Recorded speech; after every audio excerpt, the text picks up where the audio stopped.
yes or no. Are you single?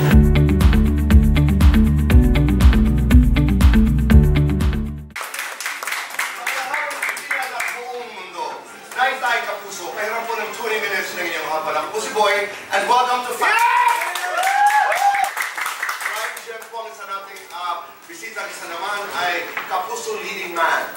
Saan mapupunta ang aming usapan? Tingnan natin. Pag-uusapan namin ang mananambal. Meron ho ba kayong mananambal sa inyong probinsya? Sa amin meron, pero ibang term. Pag-uusapan ho namin ang pagmamahalan at marami pa pong iba. Naitay Kapuso, please welcome Bianca Umali. Sabi po natin, faith healers. Dahil nga po dito sa atin ay may malaking experience kung ano ba talaga ang ginagawa ng mga mananambal, ng mga mananambara. At I guess yun po yung gusto ko ipakilala ng Pilipinas. Your experience while doing the film? Medyo strange siya sa amin kasi nung pumunta kami, nung shoot kami dun sa lugar kung saan kami shoot sa Singapore. Sinasabi nila na totoo daw yun, kaya parang nililagyan kami ng mga bracelet na protection, na kapag kumulo daw yung word sa loob mo, meron daw sumusubok na kasama sa'yo, manakit o kung ano. Pero yung experience naman namin doon, wala naman, makapahit yung Hindi naman kumulo. Hindi naman. That's oil, di ba? Yes. Si Alma po dito ang talaga, siguro ang nai-apply mo lang po ay kung ano ba ang gusto niyo sundan. Gusto ba niyo sundan na pangalan mo? Gusto niyo sundan na nanin mo? Ako yung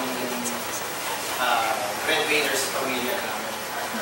Isa sa mga gustong i-content yung lugar kung nasaan sila Bianca. Yung pag-usapan yung mananambal. How was it working with a national artist? With one of the greatest actors in Philippine cinema, Nora Honor? A masterpiece. She definitely was. To work with Miss Nora na hindi mo akalain na makakamit mo yung oportunidad na yun as early as now, that was where I was. Pag pinapanood ko siya, simpleng tayo lang niya. Yung presence niya. The best thing that I would do all the time na mag-isip kaya panoorin na siya. Because gusto mong i-maximize yung pagkakataon niya. Nandiyan siya sa buhay sila. Siya paano niya ginagawa yung naisip. And it was surreal. Okay, masterclass. Napaka-husay na actor, ay na-actress ito mismo. Kasi habang nanonood ako sa kanya, natututo rin ako kasi para akong nag-aaral habang nagkakaroon. Ang galing. At dahil dyan, Bianca, let's go fast. Mananambal, mananampal. Mananambal. Hahayaan, babantayan. Ahla. Tititigang, tatalakan.